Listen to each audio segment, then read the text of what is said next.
One of the things that really pleased me about 2025 from an air cargo point of view was the speed at which the business was able to adapt to the turmoil in the market, given the geopolitical issues. And I think it clearly demonstrates how flexible the air cargo business is. It can shift the capacity to match the areas where there is demand.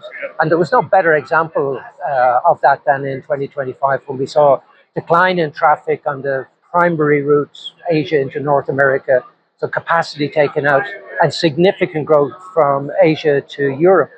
So, flexibility is critical. I think the industry has become much better at adapting to these issues, quickly understanding what's going on, and rather than waiting to see what's going to happen, immediately pivot to move capacity where the demand exists. So, again, great to see the way the air cargo industry has responded, and I think the air cargo industry will continue to respond to match any opportunity and equally to address any challenge or any threat that comes along.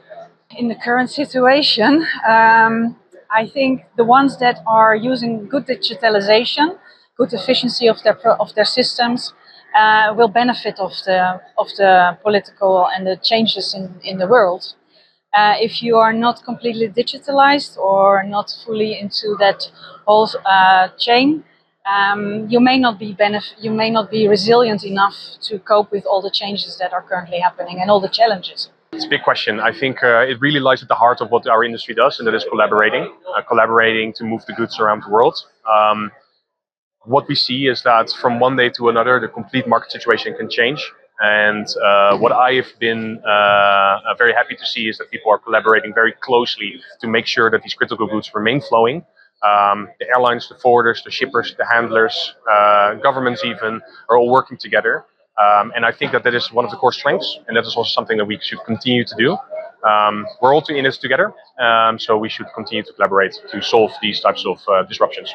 There's obviously a lot of geopolitical disruption at the moment. I think we're seeing that with what's going on in the Middle East. Air cargo is always extremely strong in reacting, often coming back stronger to these situations. Obviously, the strategic approach of the supply chain, so the shipper, the airline, the freight forwarder, and the flexibility that they can really now show. Collaboration, I believe, is always key.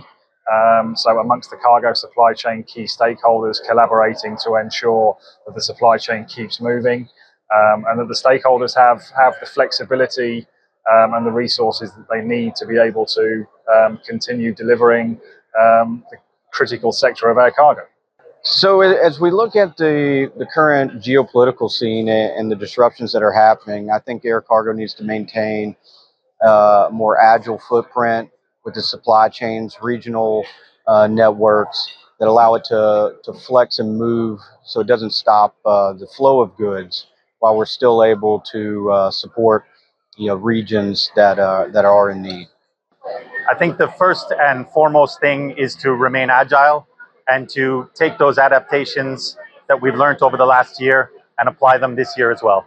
Like it always has, by being resilient, flexible, and bringing new innovation out of the crisis. That's what history tells us.